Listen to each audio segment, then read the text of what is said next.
It is Friday, June 8th. Let's talk PlayStation.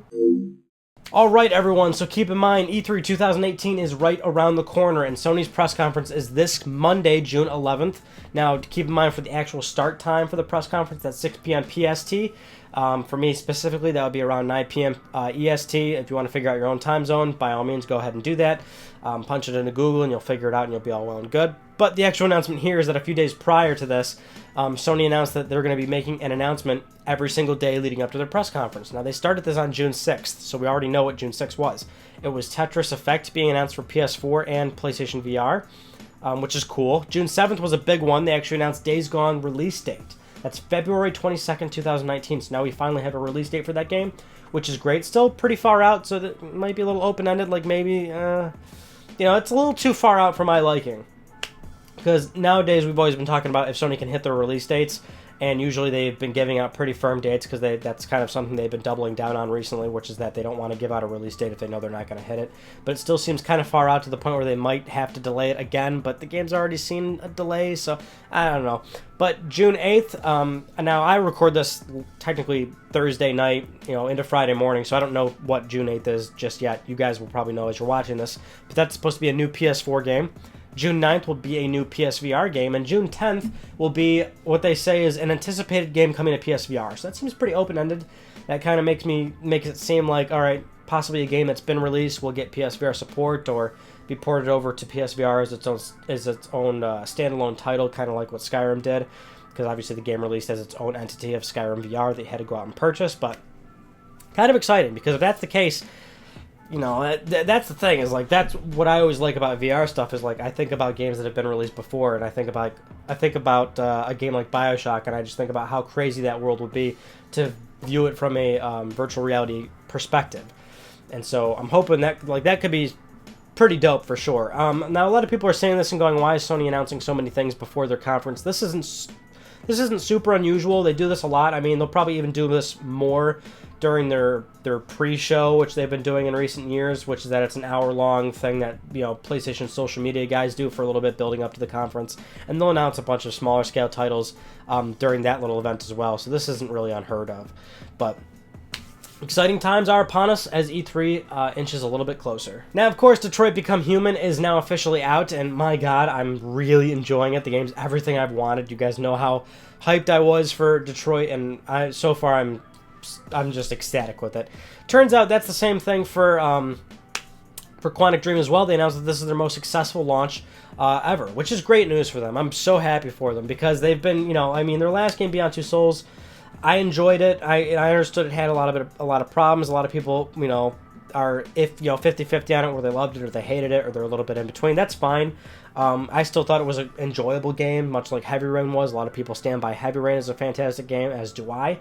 But Quantic Dream gets a lot of shit a lot of times, and specifically David Cage also gets a lot of shit. And I don't know, I just it's the same story we talked about with a lot of developers that push 80-hour work weeks to make these games, and I'm sure they're so ecstatic with how well that the game has done, and I'm happy that they're doing it as well as they're doing with Detroit, because it is this, I think so far this is their best game yet. And it's just like, what's great about Detroit is I'm having Heavy Rain moments where like I have to stop for a second and go, oh my god, like what do I do? But it's like, it's 10 times amplified. Like, Detroit is just, like, at another level for me. I'm really having a great time with it. But anyway, let's get into a really juicy news story. And this is, like, pretty much all but confirmed.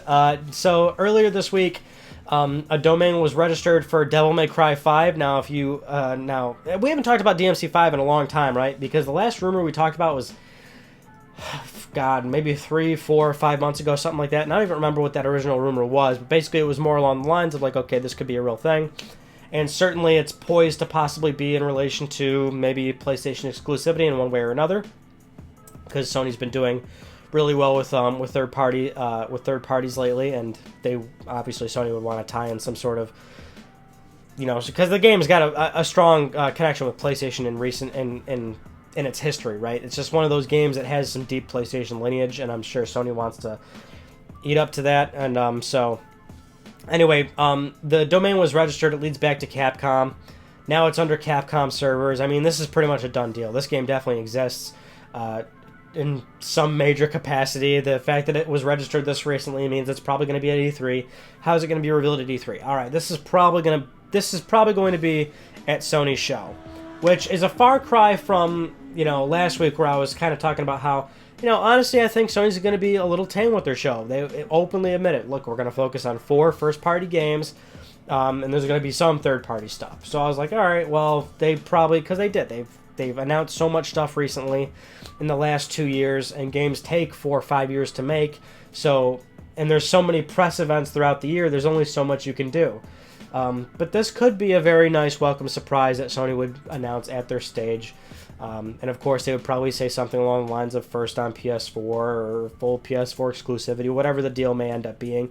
I'm sure we'll find out very soon if it doesn't end up leaking even further than it already has, because the E3 leaks are very real, people. But yeah, DMC5, I mean, it's pretty much going to happen. Now it's just a matter of waiting to see what it's really going to be. All right, another PlayStation Now news story. I always like to mention these just because of how big the catalog keeps getting, but now the service is officially up to 650 games, excuse me. That's a lot of games, and they're also introducing a new promotion.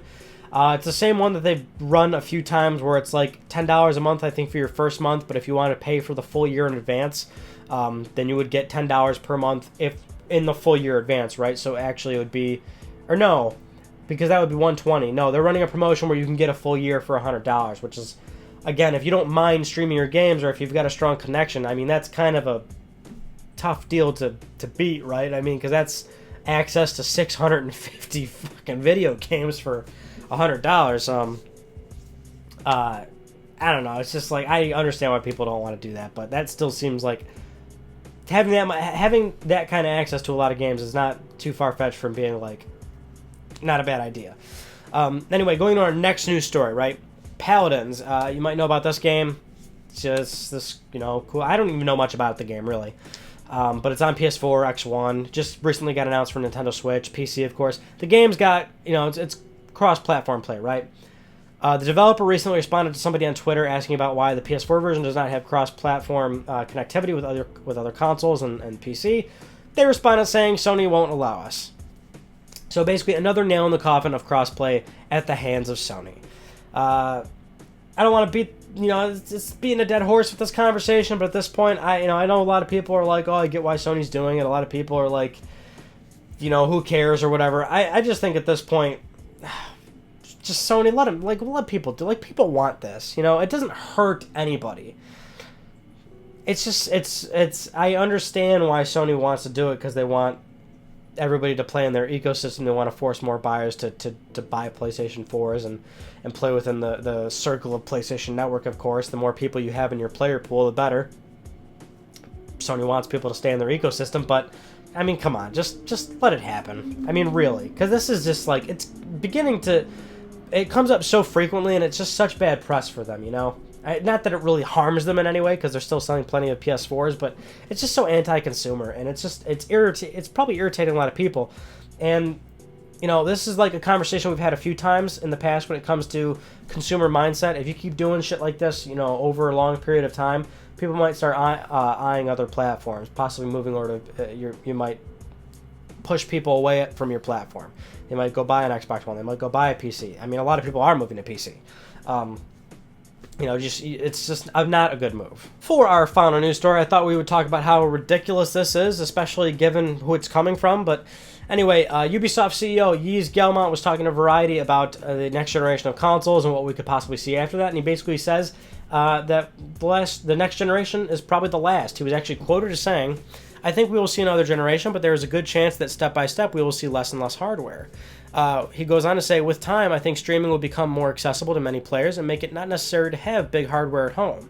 There will be one more console generation, and then after that, we will be streaming, all of us. I almost don't even want to get into like how long this could possibly turn into how long of a conversation this could be.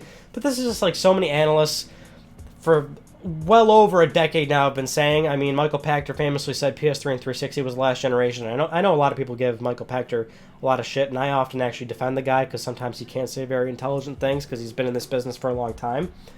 But what's interesting is that you because this isn't the first time either that Yves Guillemot has said this. He said this also, I think, in regards to PS4 and X1. He said this will be the last generation. What's interesting and what's baffling to me is that it's coming from somebody that's in the games industry who has a substantially big role in the games industry. This is the CEO of Ubisoft. This guy publishes a lot of games. I mean, Ubisoft's a big major publisher. They make a lot of games. And it's polarizing to me that he would make a comment like that, because clearly you would think he would have a more grounded understanding of where we are in the games industry right now. And the fact of the matter is, I mean, and we were just talking about PlayStation Now, and like nobody wants to use it. Sony doesn't disclose subscriber numbers or how much money they make from that service. That's never a good move.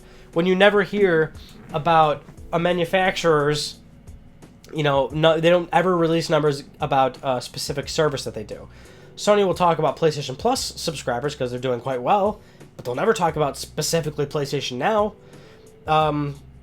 And I mean, I don't know. It's just like, it's so obvious to me. I mean, because a lot of people talk about how digital is on the rise, and digital is very much so on the rise. A lot of people are, day in and day out, preferring digital over physical game media. And that's fine, and that's all well and good, but there's still a substantial amount of physical games being sold and being purchased. There's still a substantial amount of people that don't have a strong enough internet connection, and they likely won't for another 1 to 2 decades, I mean, it just seems like such an obvious thing. I mean, I could make this into a separate video because then we can kind of really get into the minutia of it. But so many people think that technology advances really quickly, and it does, absolutely. Technology does, it's exponential in how it grows. But, I mean, it's not that fast. I mean, the adaptation still takes a good amount of time. And to sort of imply that PlayStation 5 and whatever Microsoft does would be the last generation of consoles just seems borderline ridiculous. I mean, Sony has sold 80 million PlayStation 4s. Microsoft has still sold a very large amount of Xbox Ones. Nintendo's doing really well. I mean, the demand for traditional consoles is still very much there. It just seems ridiculous to me to think, or it seems ridiculous to anybody to think, all right, here's PlayStation 5.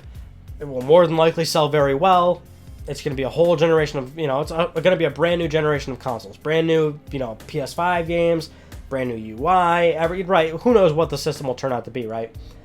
But let's say that system does really well. Or let's say it doesn't even do as well as PS4, but to sort of imply that there just won't be a PlayStation 6 that's traditional hardware with traditional onboard, if, let's say $400, $450 hardware. You know what I mean? Like, it's just, like, what are they going to do? They're just going to sell like a $100 micro box that streams games? I think that's maybe where Yves Guillemot is kind of what he's kind of referring to.